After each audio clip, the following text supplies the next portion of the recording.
đội này là Nậm Pố Vào, với là vào, Cao Lốc. không vào, không vào. Hai đội là bây giờ đang chuẩn bị chiến đấu. Nậm Pố với Cao Lốc. Chứ nhá. Có rất để thằng Quốc. Vào, không vào. Anh người vào, anh người vào. Có hết đi. Hết rồi. Tránh ra mày lên đây, mày lên xem là thế nào. Đặt luôn kìa, tránh kìa. Đá luôn. Ôi rồi. Ôi, vào. Ôi. Hết. Xin nó vào đấy. Góc. Đúng nghe theo trọng tài thôi. Đuổi xuống đi. Anh ơi, chiến ra. Tiến bóng xuống chống người đấy. Sút. Bắt về đi. Ôi. Lên. Sút. Ôi, gần được. Lego nữa. Sút. Cô lên không được thì thả. Anh ơi. Sút. Sút. Sút. Răng. Ồ, phản góc. Biên. Vào. Về đây. Sút. Ô, còn cỏ đây luôn. Đừng có hàng quá. Ôi rồi, biên rồi. Vào.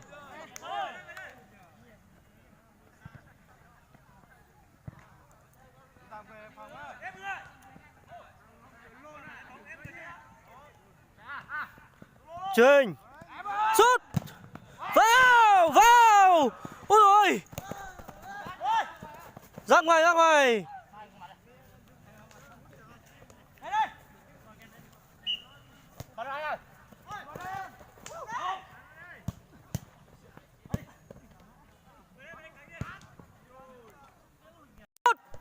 Vào.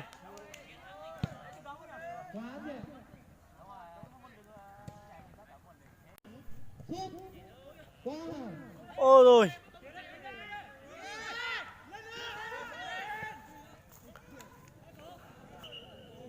Bóng đã ra ngoài. Rất tiếc các cầu thủ của bên Cao Lốc chạy rất là nhiệt tình. Vâng, thế là một quả khá nguy hiểm cho các bên các cầu thủ. Vào.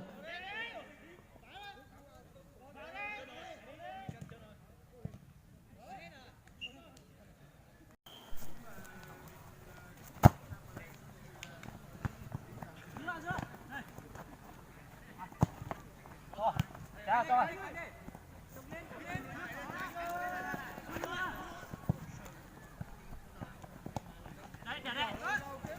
Bỏ đi. Này, phạt luôn này.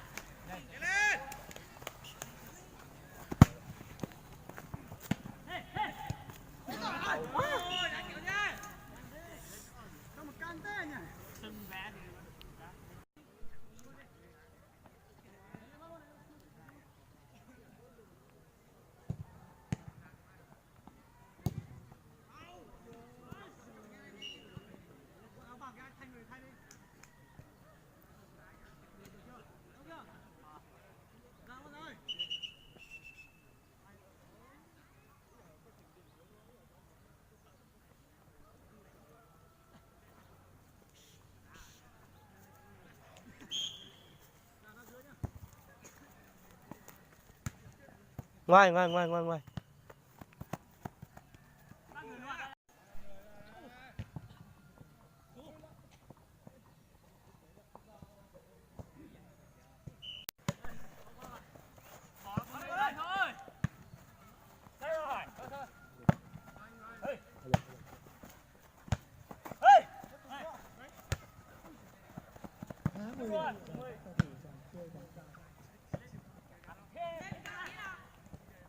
Và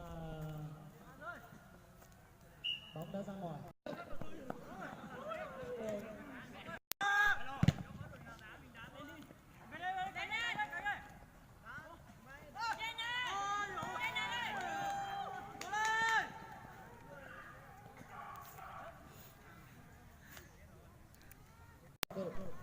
Vâng. điểm sẽ có một quả đá phạt góc. Phạt góc nhá.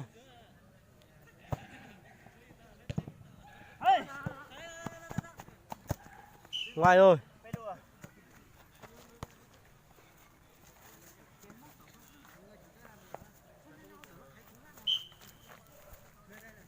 Sau kìa mày ơi.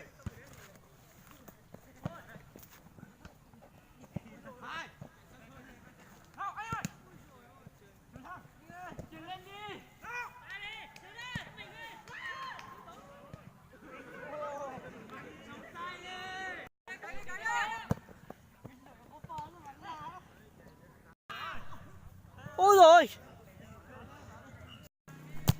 Ôi rồi.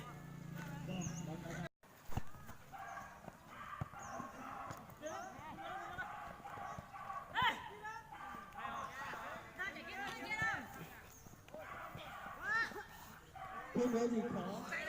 Sút. Trên. Đã có một quả đá phạt cho bên chắc.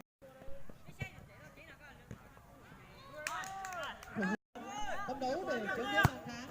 Và ai là người ghi bàn thắng đơn cao tỷ số. Bên rồi. Người đó sẽ là người được thưởng. Ai rồi chưa hết.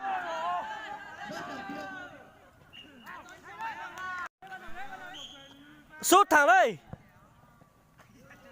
Vâng, bóng đã ra ngoài và có một quả đá. Vâng, thủ môn quá xuất sắc. Ôi rồi. Ai rồi.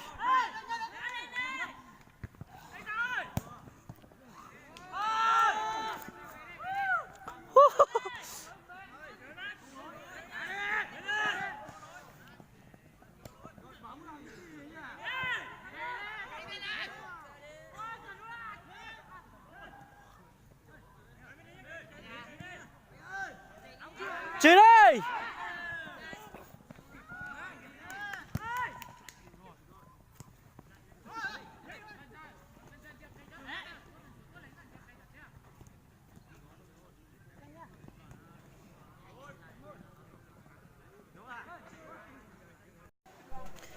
Bây giờ là phim ma với là chuyên gia hay chuẩn bị chiến đấu, rất là nguy hiểm.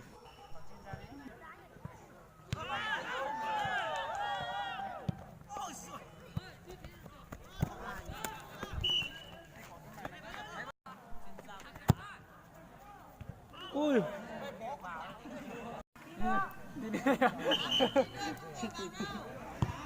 Ôi anh ấy bảo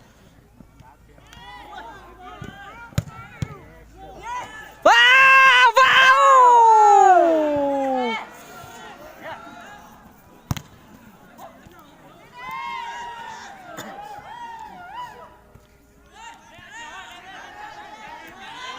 Phước đâu Sút thẳng vào ngung. cố gắng chạy tí nào. Nhỉ nhàn thôi. Sút thẳng vào ngung. Cố gắng chạy tí nào. Nhỉ nhàn thôi. Đâu. Nhỉ nhàn thôi. Đẹp. Đâu. Con thục là phải không? Quay vào.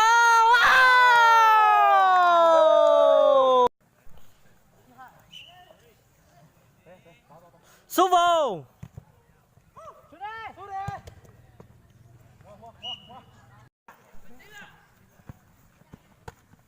Quay lại rồi, gần được.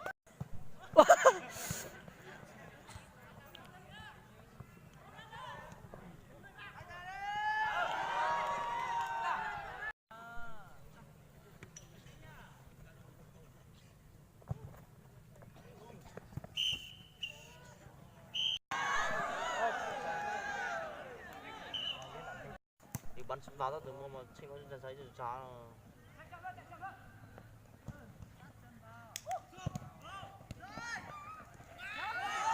Vào. Vào. Truyền cả nhà em ơi, chụp kê.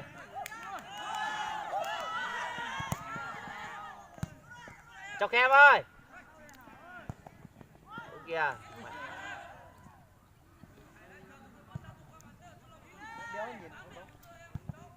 nó ta dùng trong khai cỡ hổ ơi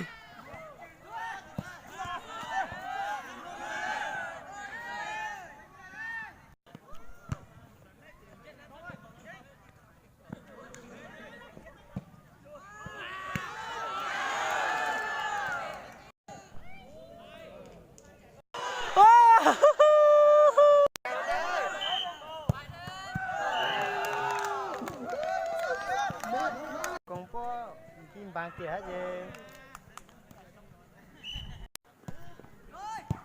được được